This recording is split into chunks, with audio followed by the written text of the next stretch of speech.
আজকে মিলাদুন নবী নিয়ে চিল্লি করি, বাড়াবাড়ি করি, মারামারি করি, অথচ এটা আল্লাহর কাছে কিন্তু পছন্দনীয় না।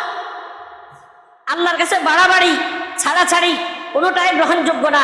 ধর্মীয়টাই হলো আল্লাহর কাছে খয়রুল উমুরি আওসাতুহা, ধর্মীয় যেটা মাঝামাঝি যেটা ওটাই আল্লাহর কাছে গ্রহণযোগ্য। কিছু কিছু উম্মতের বাড়াবাড়ি ছিল, কিছু কিছু উম্মতের ছাড়াছাড়ি ছিল। এই উম্মতের না বাড়াবাড়ি না ছাড়াছাড়ি, মাঝখানে থাকাটার নামই হলো প্রকৃতপক্ষে মুমিন আর মুসলমান। জোরে বলেন কথাটি ঠিক না? এই জন্য শুধু মিলাদুন নবী বছরে একবার 12 রবিউল আউয়াল মাসে আসলে ঢোল তবলা দিয়া নবীজির জন্য পাগল হয়ে যায়, আর সারা বছর আর নবীর জন্য কোনো খবর নাই, নবীজির সিরত নিয়া নবীজির সুন্নতের ভালোবাসা নাই। শুধু এটার না ভালোবাসা না, এমন ভালোবাসা নবীজি কিন্তু আমরাও ভালোবাসি, তবে ভালোবাসার একটা লিমিটেড আছে, মাপকাঠি আছে। আপনি বউকে আপনার স্ত্রীকে খুব ভালোবাসেন, তাই বলে ভালোবাসেন বিধে আপনার স্ত্রীকে কি আপনি কোনো সময় মা ডাকবেন না? কেউ মা ডাকবে না। আপনি যদি বলেন আমি তোমাকে খুব ভালোবাসি, এই কথা বলার পরে আপনি যদি তাকে মা বলেন, মনে করবে আপনার তার ছিঁড়ে গেছে না তা। এই জন্য নবীজিকে আমরাও ভালোবাসি, তবে ভালোবাসতে হলে লিমিটেড আছে, মাপকাঠি আছে। শুধু একদিনের ভালোবাসার নাম ভালোবাসা নয়।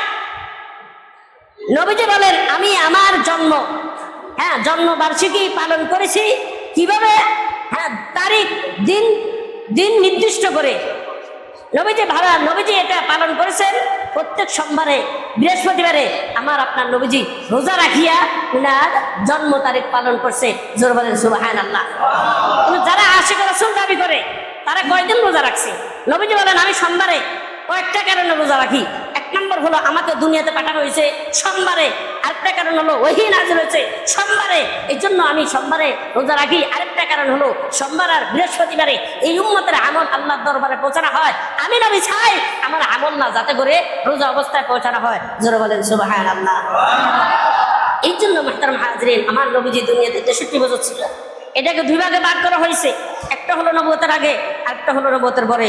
নবুয়তের আগে যেটা, এটা আমাদের জন্য কোনো শরীয়তের দলিল না।